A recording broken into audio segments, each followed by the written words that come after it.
Hello students, क्या हाल है आप सभी लोगों के। स्वागत है आपका ब्रेक द कंसेप्ट में। आज के इस लेक्चर में बेटा हम बात करने वाले हैं ट्रिक फॉर रिएक्टिविटी सीरीज़। तो चलिए स्टार्ट करते हैं। क्या होती है रिएक्टिविटी सीरीज़? बेटा reactivity series of the metals also known as activity series of the metals. Class 10th का ये टॉपिक है। ठीक है, यहाँ पर हम बात करते हैं कि reactivity series of the metals के अंदर कौन सा आपके पास मेटल सबसे ज़्यादा रिएक्टिव होता है और कौन सा मेटल आपके पास कम रिएक्टिव होता है। मोस्टली बेटा हम इसका यूज़ करते हैं डिस्प्लेसमेंट रिएक्शंस में, क्योंकि वहाँ पर क्या होता है, जो आपके पास हाईली रिएक्टिव मेटल होता है वो लेस रिएक्टिव मेटल को क्या करता है, रिप्लेस कर देता है, डिस्प्लेस कर देता है। ठीक है तो यहाँ पर सबसे पहले हमारे पास आता है पोटेशियम। पोटेशियम होता है बेटा हमारे पास मोस्ट रिएक्टिव मेटल। ठीक है, ऐसे ही हमारे पास गोल्ड होता है लेस रिएक्टिव मेटल। तो सबसे पहले आता है पोटेशियम, सोडियम, कैल्शियम, मैग्नीशियम, फिर aluminium, zinc, iron, tin, lead, hydrogen, copper, mercury, silver, gold. ठीक है बेटा, इस तरह मैंने इनके सिंबल्स लिखे हैं। पोटेशियम को डिनोट करते हैं के से, सोडियम को हम डिनोट करते हैं Na से, कैल्शियम को करते हैं Ca से, magnesium Mg, aluminium Al, zinc Zn, iron Fe, tin SRR, lead Pb, hydrogen H, copper Cu, mercury Hg, silver Ag, gold Au।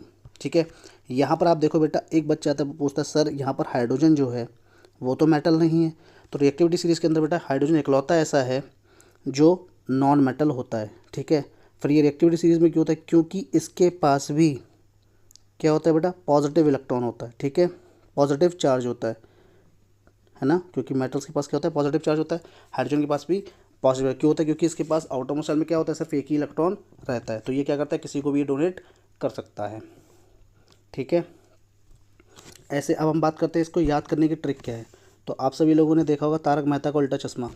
ठीक है, उसमें सबसे खतरनाक जो था, ठीक है, जो हर बात बात पे जो है रिएक्ट कर जाता था, जिसको हम क्या बोलता था, सोडी। कौन होता था बेटा, सोडी। तो वो एक ही बंदे की बात सुनता था जिसको हम बोलते थे चाचा जी। तो चाचा जी क्या बोलते थे, पुत्र सोडी, पुत्र सोडी, कलकत्ता में अल्लू जी आयरन टी लेते हैं। पुत्र सोडी, कलकत्ता में अल्लू जी आयरन टी लेते हैं। ना कॉपर, ना मरकरी, ना सिल्वर, ना गोल्ड। एक बार और रिपीट करूँगा बेटा मैं। पुत्र सोडी, कलकत्ता में अल्लू जी आयरन टी लेते हैं। ना कॉपर, ना मरकरी, ना सिल्वर, ना गोल्ड। अगेन मैं रिपीट कर रहा हूँ, पोटेशियम यहाँ पर हमारे पास मोस्ट रिएक्टिव होता है और गोल्ड हमारे पास लेस रिएक्टिव होता है। ठीक है, यहाँ पर पुत्र जोड़ करेगा पोटेशियम को, सोडियम, कलकत्ता, कैल्शियम में मैग्नीशियम, अल्लू जी, एल्यूमिनियम, जी, जिंक, आयरन, टी, टिन लेते हैं, लेड है, हाइड्रोजन, कॉपर हो गया, एंड सेम नाम लिखे हुए हैं यहाँ पर Hg यानी कि मरकरी हो जाएगा, सिल्वर एंड गोल्ड। तो this is a trick for reactivity series बेटा। इजी है, आप लोग लर्न कर लेंगे। ठीक है, थैंक यू।